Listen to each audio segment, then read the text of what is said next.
স্বৈরাচারের পরিচয়টা একটু শুই না যা বুবু জানের আমলামাই দিব একটু টান দিল্লির সনাতনী বুবু বাংলায় মুসলমান বন্ধুরে গাইব বুবু জানের গান বুবু কতটা শয়তান শোনার পরে বুঝবেন বুবু কত অভিমান অভিনয়ে ছিল ডাইনি শয়তানের শয়তান বন্ধুরে 2008 সালে বুবু আইলো ক্ষমতায় পরের বছর সেনা হত্যা করলো পিলখানায় ভারত স্বামীর মন্ডক খাতে সেনা মারলো ভাই বন্ধুরে প্রতিশোধার খুনের নেশায় থাকতো বুবুর মন ক্রিমিনাল সাজাইতো আর কথা বলতে যে জন ক্ষমতা আর টাকার লোভে করতো নানান পণ বন্ধুরে বিরোধিতা করবে যারা তারা রাজাকার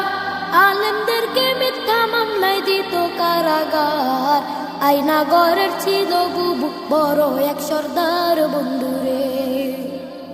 13 সালে হেফাজতের শাপলা আন্দোলনে রাতের অন্ধকারে বুবু করলো নির্যাতন পুলিশ দিয়া করলো বুবু উলামা নিধন বন্ধুরে গুলি বোমার সাথে মারলো গরম টিয়ার শেল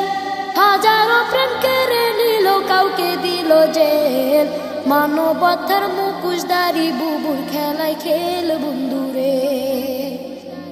18তে কোটা বিরোধ করলো আন্দোলন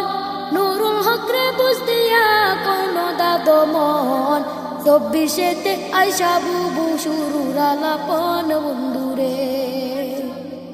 দাবি না মানিয়া বুবু করলো নির্যাতন দরপা করার গণহত্যা দেখলো জনগণ সবাই তখন মাঠে নামাজ করলো রে বাইপন বন্ধুরে নানান রকম তাল বাহানা করলো বুবু যা আবু সাইদ মুক্ত সহ নিল হাজার প্রাণ পাপের পাল্লা বাড়ি হইল পাহাড় সমান বন্ধুরে কত ত্যাগের এক দফাতে খেপল জনগণ এক নিমিষে করলো দখল সাদের গণভবন 2 বোন মিলা ইন্ডিয়াতে করলো পলায়ন।